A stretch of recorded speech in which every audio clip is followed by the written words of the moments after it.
জানতে চেয়েছেন ইসলামে আঙ্গুল ফোটানো নিয়ে কোনো বিধিনিষেধ আছে কিনা, দয়া করে উত্তর দিলে উপকৃত হব। সালাতের মধ্যে নামাজরত অবস্থায় আঙ্গুল ফোটানো নিষেধ আছে। একটা হলো এটা নামাজের মনোযোগের খেলাফ। নামাজের মধ্যে যে আমাদের খুদু অবলম্বন করতে হয়, একেবারে একাগ্র চিত্তে এবং আপনার ধীরস্থির এবং আপনার স্থির ভাবে সালাত আদায় করতে হয়, সেই স্থিরতার খেলাফ এই আঙ্গুল ফোটানোটা।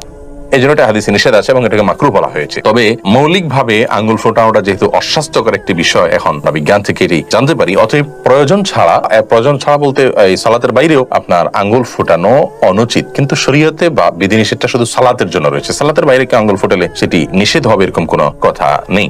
সাবেদ পপি আপনি জানতে চেয়েছেন এমন কোন আমল আছে কি যেটা সারা রাত আমাদের শয়তান এবং খারাপ জিন থেকে হেফাজত করবে? সূরা বাকারার আপনার আয়াতুল কুরসি যেটি আছে সেটি আমাদেরকে শয়তান থেকে ইনশাআল্লাহ নিরাপদে রাখবে। এছাড়া 3 কুল সূরা ইখলাস, সূরা ফালাক, সূরা নাস 3 বার রাতে পড়ে শুবেন, ইনশাআল্লাহ শয়তান থেকে আল্লাহ তাআলা আপনাকে আশ্রয় রাখবেন। আয়াতুল কুরসি পড়ে ফু দিয়ে পুরো শরীর মুছে তারপর শুবেন। তাওহীদ আনিক আপনি জানতে চেয়েছেন কেউ বলে কাজা নামাজ পড়তে হবে, আবার কেউ বলে পড়তে হবে না, ক্ষমা চাইলেই হবে। আসলে কোনটা ঠিক?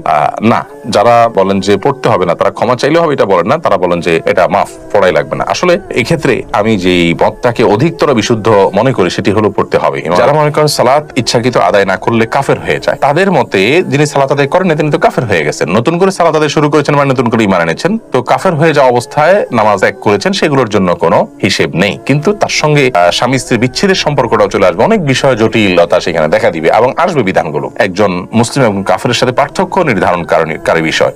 কিন্তু কারোর যদি সালাত আদায় না করার কারণে অপরাধ বোধ থাকে তাহলে তিনি কাফের হবেন না, পাপিষ্ঠ হবেন, চরম পাপিষ্ঠ হবেন এবং কুফরি করেছেন, কাফের হওয়ার কাছাকাছি চলে গেছেন, এরকম অপরাধ তিনি করেছেন। এই মতটি অধিকতর শক্তিশালী বলে আমাদের কাছে মনে হয়। যাই হোক, তো যার কারণে কাজা হয়ে যাওয়া নামাজগুলো ধীরে ধীরে আদায় করতে হবে। যেহেতু আমরা কাজা নামাজ কেউ না পড়ে থাকলে তাকে কাফের মনে করি না, অতএব সেগুলো আদায় করতে হবে। উমরি কাজা এই শব্দটা নাই, কিন্তু কাজাউল ফাওয়ায়েদ আছে, অর্থাৎ ছুটে যাওয়া নামাজ আদায় করার বিধান আছে। এরপরে মঞ্জুরা সুলতান আপনি জানতে চেয়েছেন মেয়েদের পিরিয়ডের সময় কি দুরূদ শরীফ পড়া যাবে? উত্তর হলো পড়া যাবে। আর পিরিয়ডের সময় কি ওযু করে তাসবিহ পড়া যাবে? ওযু জরুরি না, আপনি বিনা ওযুতেও তাসবিহ পড়তে পারবেন এবং দুরূদ পড়তে পারবেন, কোনো অসুবিধা নেই। শাহাবুদ্দিন সরকার জানতে চেয়েছেন ফরজ গোসল করার পরিস্থিতি না থাকলে ওযু করে ফরজ নামাজ আদায় করা যাবে কিনা? পরিস্থিতি নাই বলতে কি, যদি এমন হয় আপনি যেখানে আছেন সেখানে দীর্ঘ 2-3 মাইল এরিয়া পর্যন্ত কোনো পানি নেই, অথবা আপনি পানি আনতে পারেন সেরকম কোনো ব্যবস্থাপনা নাই, পায়ে হেঁটে মাইল যাওয়া ছাড়া উপায় নেই, তাহলে সেক্ষেত্রে আপনি তায়াম্মুম করতে পারেন।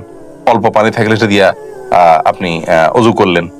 কিন্তু পরিস্থিতি নাই বলতে লোকজন দেখে যাবে, আপনার কাপড় ভিজে যাবে, দ্বিতীয় কাপড় নাই, ভিজা কাপড় দিয়ে আমার নামাজ পড়তে হবে, বা এরকম কোনো কজ যেগুলো আসলে আপনার জন্য কঠিন হলেও অসম্ভব নয়, তাহলে সেটাতে সেই পরিস্থিতিতে আপনার এটা চলবে না। আর ফরজ গোসলের বিপরীত হলো মূলত তায়াম্মুম। যদি করতে না পারেন তাহলে সেক্ষেত্রে আপনি তায়াম্মুম করবেন।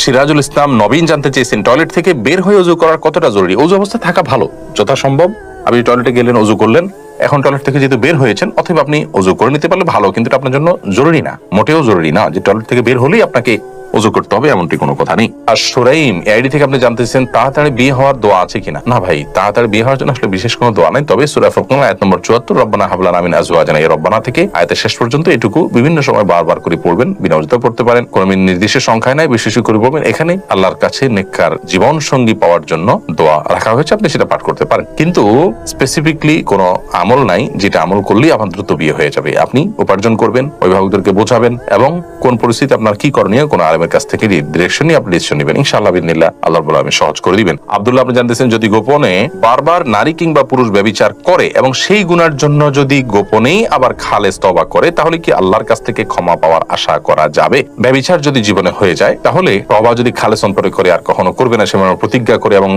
জেনার যে অপশন আছে, দুয়ার আছে, সেখান থেকে অনেক দূরে সরে যায়, তাহলে এটা সম্পূর্ণ জায়েজ আছে।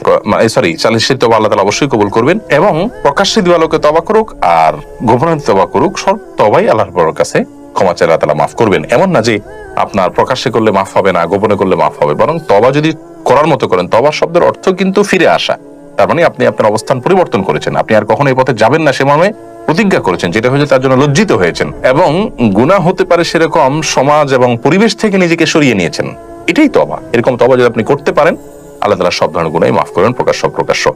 রেজিয়া সুলতানা রিপা জানতে চেয়েছেন চিংড়ি মাছ খাওয়া হালাল হবে কিনা। জীবন হালাল, কোনো অসুবিধা নেই। ফাতেহা জান্নাত জানতে চেয়েছেন প্লাজো গেঞ্জি পরে নামাজ হবে কি না বড় হিজাব পরে।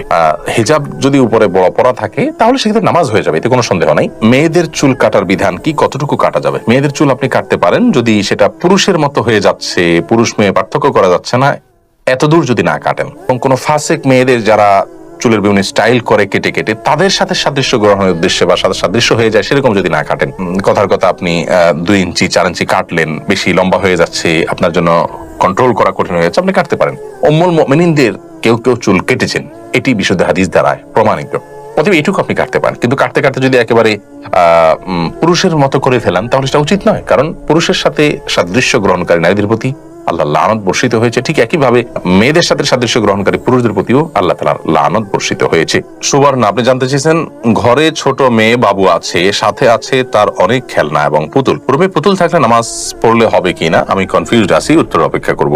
রাসূল আকরাম সাল্লাল্লাহু আলাইহি সাল্লামের বাসায় আম্মা জান আয়েশা রাদিয়াল্লাহু তাআলা আনহা পুতুল নিয়ে খেলা করেছেন এবং আরো নবী সাল্লাল্লাহু আলাইহি ওয়াসাল্লামের বাসায় গিয়েছেন, পুতুল নিয়ে বাচ্চারা খেলেছেন, এরকম প্রমাণ পাওয়া যায়। এর উপর ভিত্তি করে অনেক উলামায়ে কেরামের বক্তব্য হলো যে বাচ্চারা যদি পুতুল নিয়ে খেলা করে তাহলে সেটা জায়েজ রয়েছে, শুধু খেলার জন্য, এটাকে শো পিস হিসাবে রাখার জন্য নয়, শোকেসে প্রদর্শন করার জন্য নয়, খেলা করলো, খাট চোখের নিচে পড়ে থাকলো, বাস এইটুকু করাতে কোনো অসুবিধা নেই। অনেক উলামায়ে কেরামের মতে শো পিস, এই খেলনা যদি পুতুল যদি এরকম হয় যে তার পরিপূর্ণ অবয়ব বোঝা না যায়, যেমন বাচ্চারা খেলনা নিজেরা তৈরি করে, জাস্ট আপনার একটা কাপড়ের অংশ দিয়ে কল্লার হাত বোঝা যায় কিন্তু চোখ কান নখ নাক এরকম আলাদা করে তার প্রতিটা অঙ্গ স্পষ্ট বোঝা যায় না, পূর্ণাঙ্গ অবয়ব বোঝা যায় না, তাহলে সেরকম পুতুল রাখাতে অসুবিধা নেই। তো নামাজ হয়ে যাবে, নামাজ হওয়াতে কোনো অসুবিধা নেই, কিন্তু যথাসম্ভব এগুলো অ্যাভয়েড করাটাই হলো ভালো।